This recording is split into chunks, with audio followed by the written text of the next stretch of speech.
We made a trip to Central America to see a handful of the hundreds of Mayan cities abandoned some 1,000 years ago. Our trip took us to the Mayan cities of Copán in Honduras, Quiriguá and Tikal in Guatemala, Bonampak and Palenque in Chiapas, Mexico, and to Uxmal, Chichén Itzá and Tulum in the Yucatán, Mexico.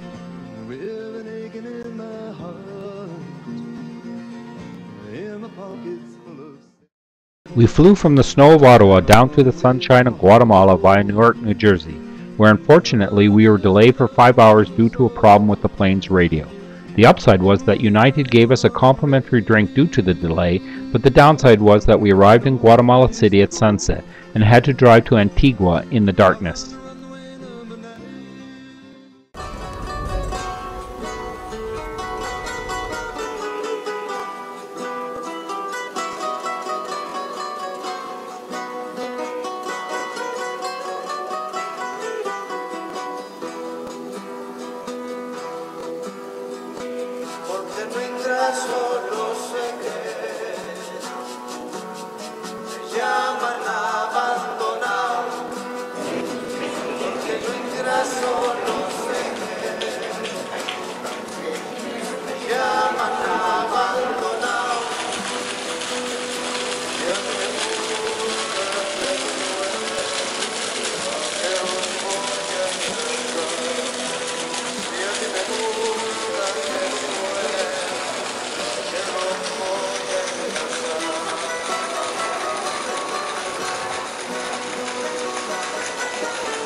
On Christmas Eve day, we made the long 7-hour drive from Antigua to Copán, Honduras, in order to visit the abandoned Mayan city of Copán.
We walked from Copán to the Maya city of Copán which was abandoned about 830 AD and was subsequently overgrown by vegetation which has been partially cleared away.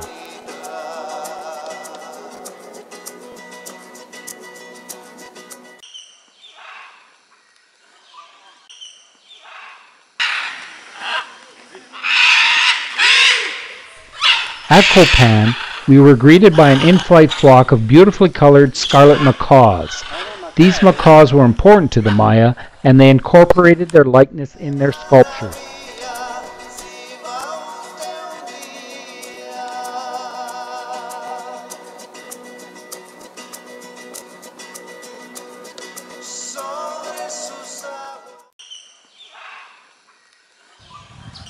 Copán is known for a series of beautiful portrait stelae.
Oh, you got an orange tea?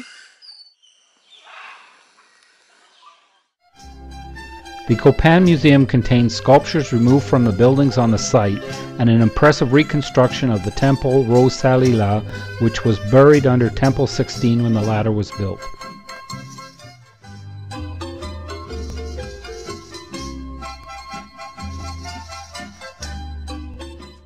Leaving Copán, we travel back into Guatemala to visit the Maya sites of Quiriguá and Tikal.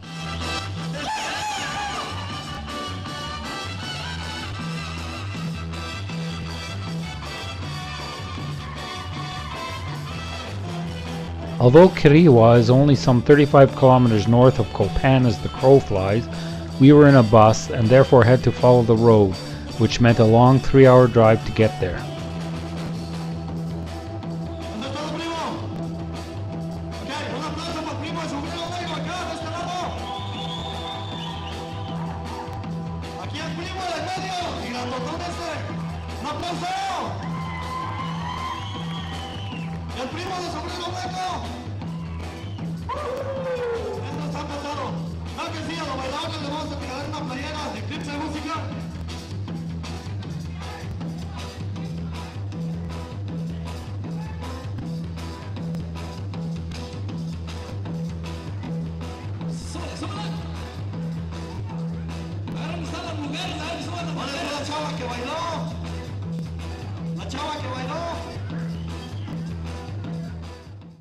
Quiriguá was a small city that in 738 AD managed to capture in battle 18 Rabbit, the great ruler of Copán, who was sacrificed in Quiriguá's great plaza.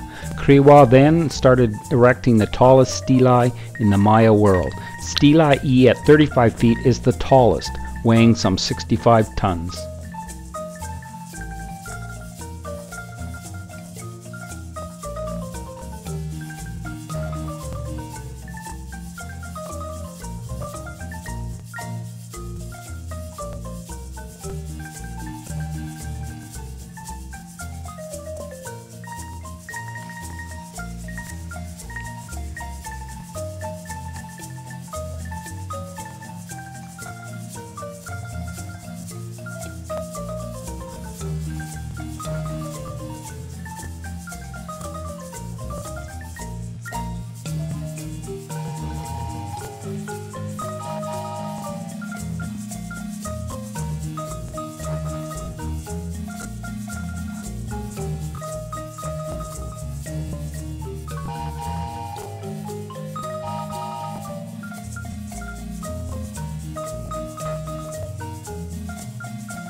Tikal was one of the largest Maya urban centers and dominated much of the Maya region. Like many other centers, it was abandoned around 900 AD. Tikal is set in a jungle, and it's dominated by tall pyramids with towering roof combs that rise up to over 210 feet.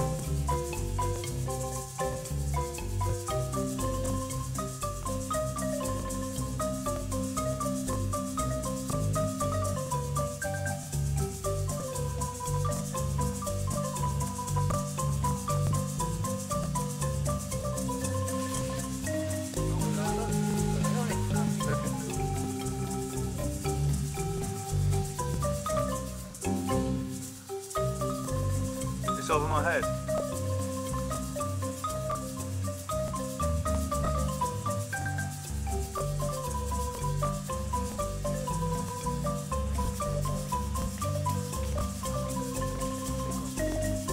The tall temples at Tikal are fascinating to see, especially as they poke above the jungle canopy when seen from the roof comb of Temple 4. Temple 4 is the tallest of the temples, and it was the only one of the tall temples that we could climb. It affords a wonderful view of temples 1, 2, and 3. The view is so amazing that it was used in Star Wars as the site of the Rebel home base.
Toujours qui va du nord. C'est...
Leaving Guatemala, we crossed the Usumacinta River by boat into Mexico to visit the Maya sites of Bonampak and Palenque, and then the coastal colonial city of Campeche.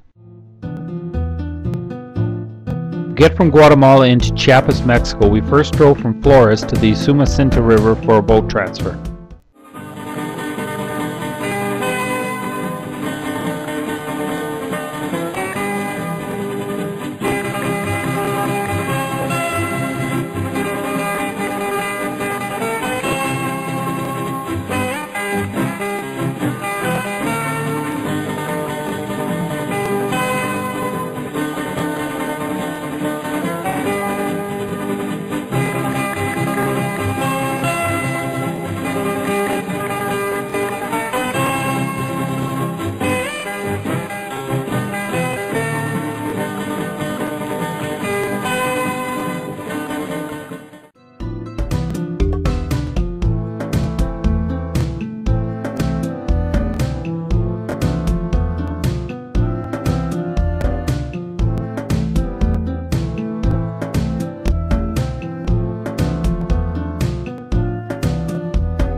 Arriving at the Guatemala-Mexico border, we transferred to small boats for a delightful 30-minute trip down the Usumacinta River to the small town of Frontera Corozal in Chiapas.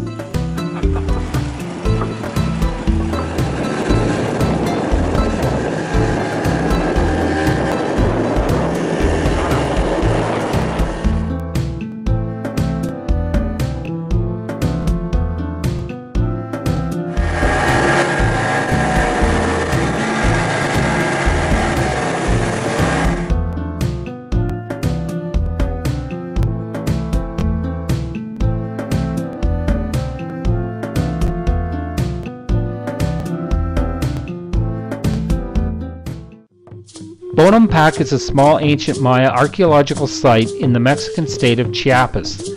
This site is well known for its murals located within the so-called Temple of the Murals.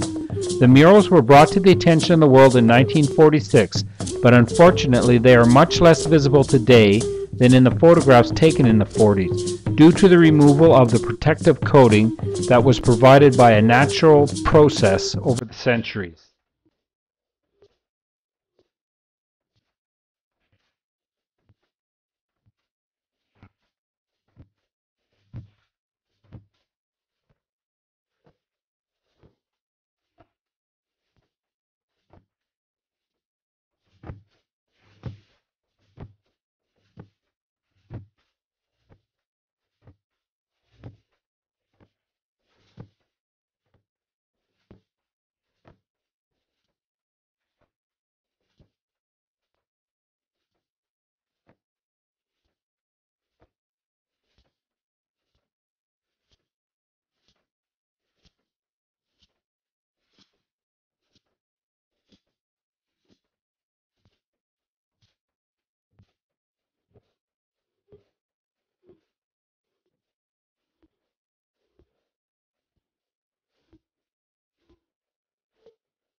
Leaving Palenque, we made the long 8.5-hour drive to Campeche, which is located on the western side of the Yucatán Peninsula on the Gulf of Mexico.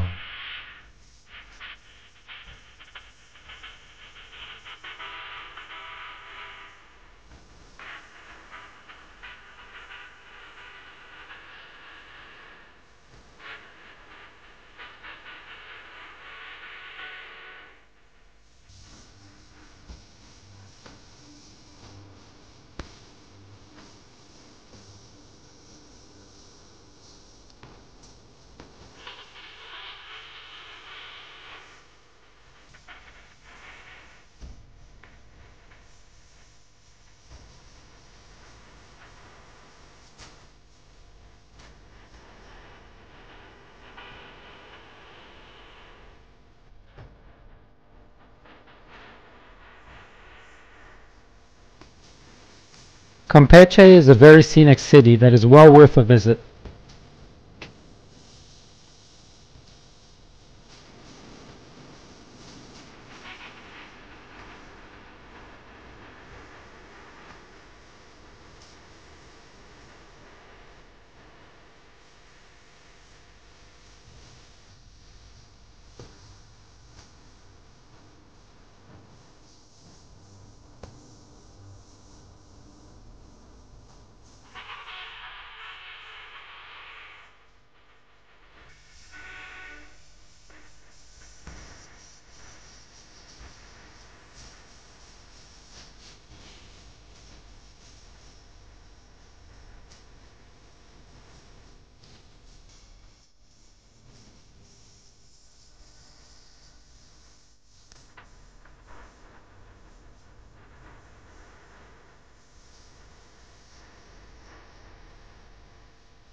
Leaving Campeche, we visit the Maya city of Uxmal and then overnight in the colonial city of Merida for New Year's Eve, following which we visit the colonial city of Izamal before stopping at Piste for the night.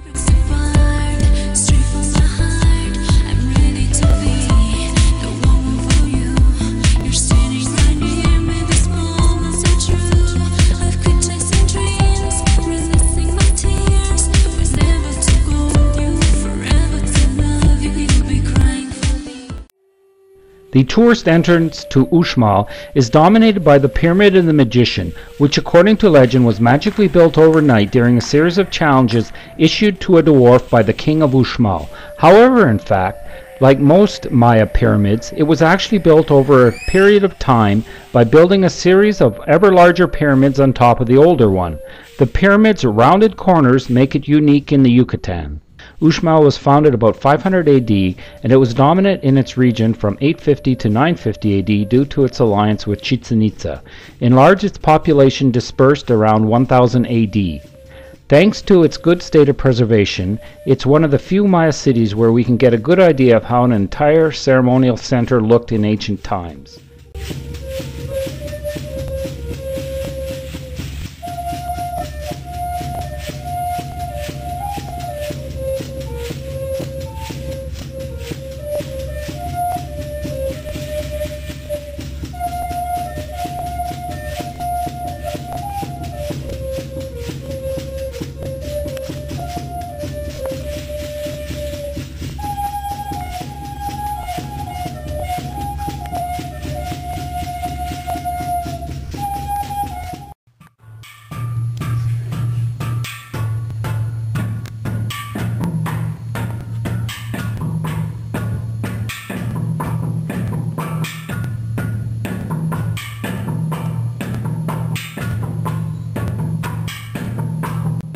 The quadrangle, named as the Nunnery Quadrangle by the Spanish, was in fact a Maya government palace. The buildings forming the quadrangle have elaborately carved facades.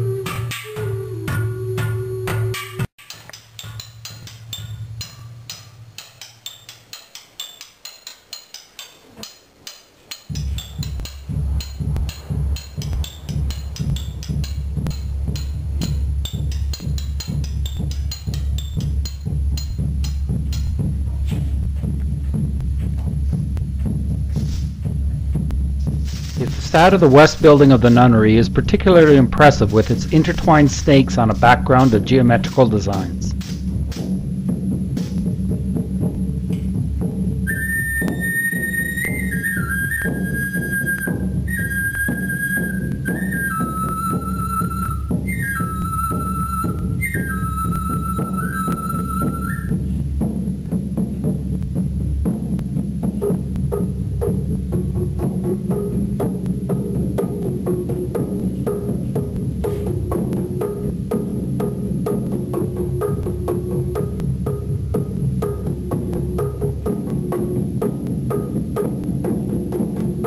It is possible to climb up the Great Pyramid to its temple containing a large carving of the rain god's shack.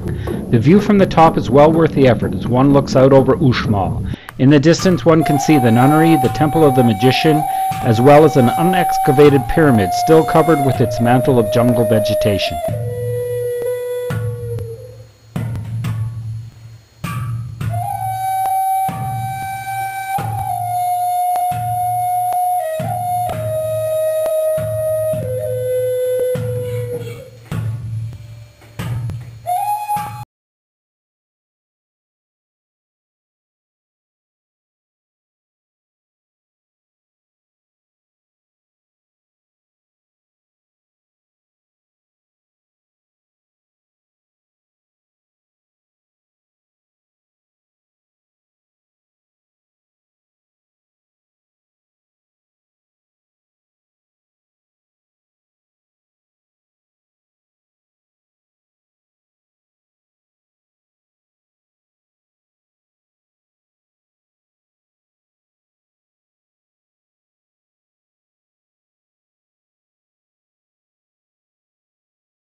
After the Spanish conquest of the Yucatán in the 16th century, a colonial city named Izamal was founded atop the existing Maya one. However, it was decided that it would take too much work to level two huge Maya structures, so it was decided to build upon them.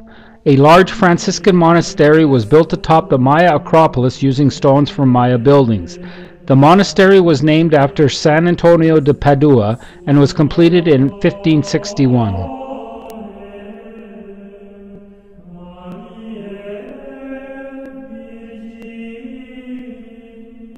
In 1993, Pope John Paul II came to Izamal and apologized for the abuses committed during colonial times against the Indian peoples and pledged that indigenous peoples now have the full support of the Roman Catholic Church.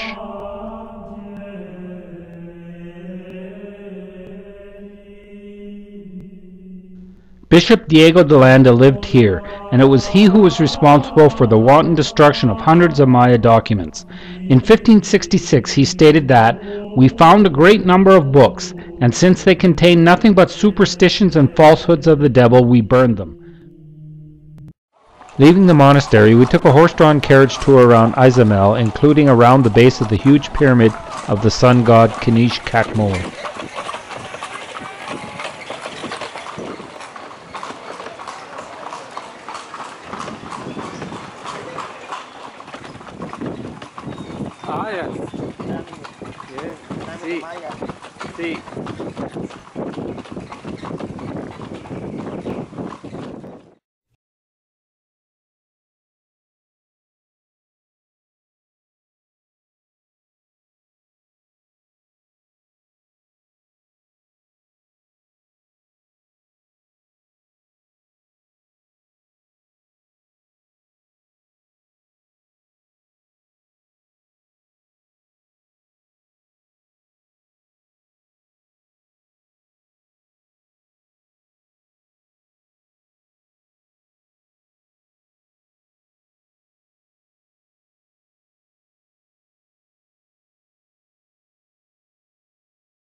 Next we visit the Maya centers of Chichén Itzá and Tulum and wind up our Maya world tour with a stay on the Maya Riviera before flying back from Cancun.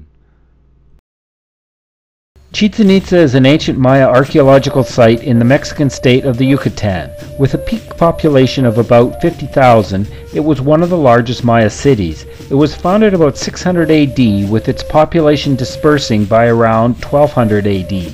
Chichén Itzá is one of the most visited archaeological sites in Mexico, with up to 1.5 million visitors per year. Most of these visitors come on day trips from resorts like Cancun on the east coast of the Yucatán. Fortunately, we overnighted in Piste near Chichén Itzá, and so we were able to visit Chichén Itzá before the army of buses from the coast arrived. It is not exactly certain how the Mayan ball game was played, but the use of hands and feet to propel the ball was prohibited. Recreations give some idea of how difficult it was to score. The Great Ball Court is the largest and best preserved Maya ball court. It measures 168 by 70 meters, with walls standing 8 meters high. On each wall is a hoop carved with intertwined feathered serpents. El Castillo, also known as the Pyramid of Kukulkan, is a pyramid 100 feet high that dominates Chichén Itzá.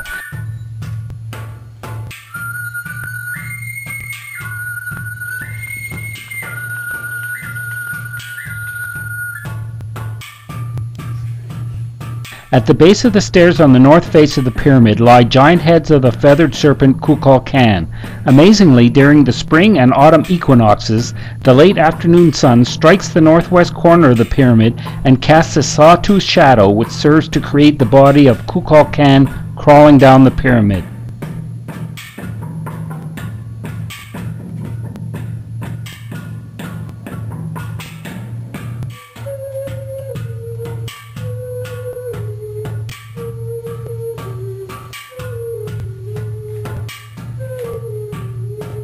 The Tizapantli, or Temple of the Skulls, was where the heads of sacrificial victims were placed. Apart from the carved relief of the skull rack, the platform walls have beautifully carved reliefs of scenes with elaborately garbed personages intertwined with snakes.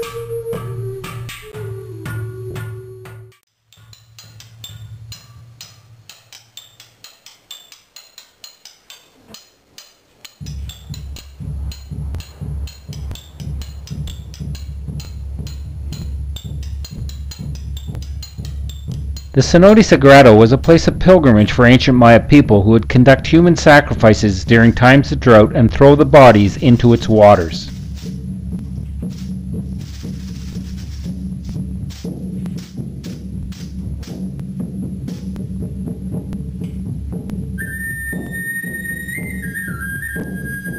The Temple of the Warriors is a large step pyramid, and on the pyramid summit is a reclining figure known as Shakmul.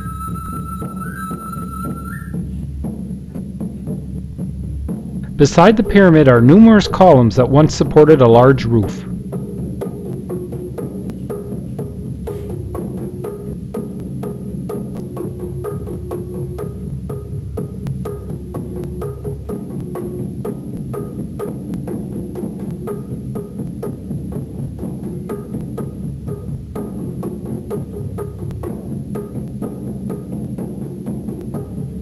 El Caracol is a unique round building. It is theorized to have been an observatory with its doors and windows aligned to astronomical events used to determine activities such as when crops should be planted.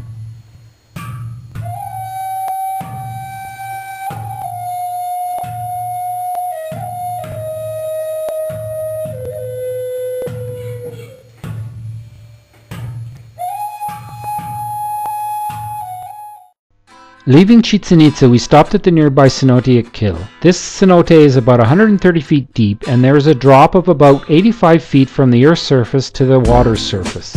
There is lush green vegetation hanging all the way down to the water. Cenotes are natural sinkholes formed over the millennia by rainwater eating away porous limestone until the cave roof collapses. To the Mayas, cenotes were sacred wells that provided water. They also believed cenotes to be portals to the underworld and a way to communicate with the gods. Cenote Ik Kil is very busy given all the visitors to Chichén Itzá that stop there for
Tulum is a Maya city that was a port for the Maya city of Coba.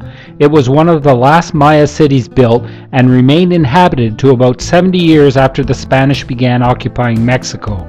Its demise was facilitated by Old World diseases brought by Spanish settlers. Tulum has a wonderful site on the Caribbean Sea, but because it is so close to the big resorts on the Yucatán, it is swarming with tourists.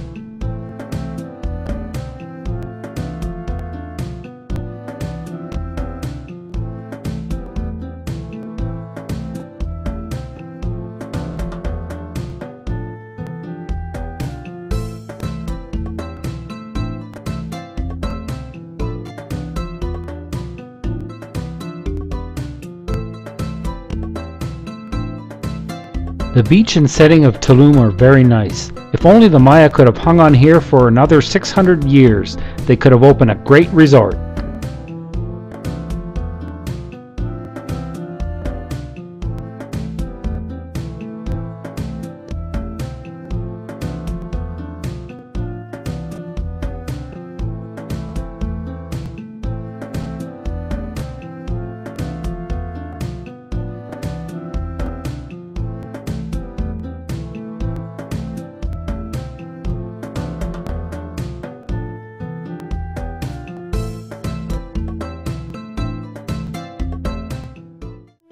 We stayed on the Riviera Maya just south of Tulum. From our hotel balcony we had a wonderful view of the Caribbean Sea.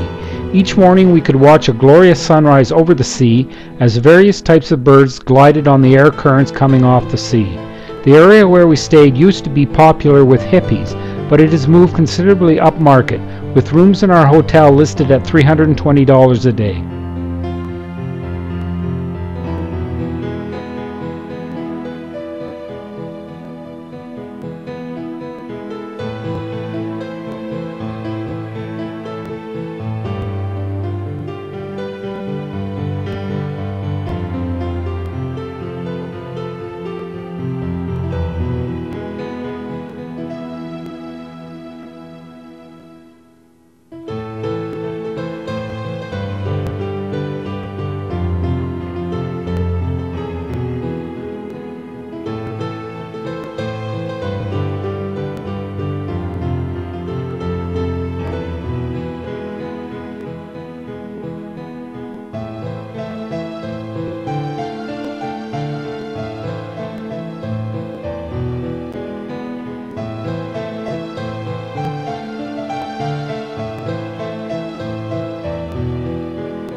An $80 taxi ride brought us to the busy Cancun airport for our flight back home via New York City.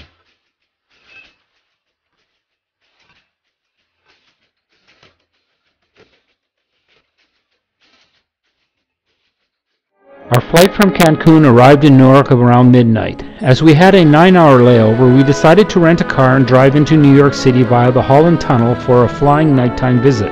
During our visit from 1 to 5 a.m., we saw a different view of the Big Apple. We visited the site of the World Trade Center near where the impressive Freedom Tower is nearing completion. Then it was off to see the Statue of Liberty, the Brooklyn and Manhattan bridges, and the wonderfully lit up Times Square. One lasting impression of our visit was the omnipresence of police in the financial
flew out of New York City to return to the snows of Ottawa.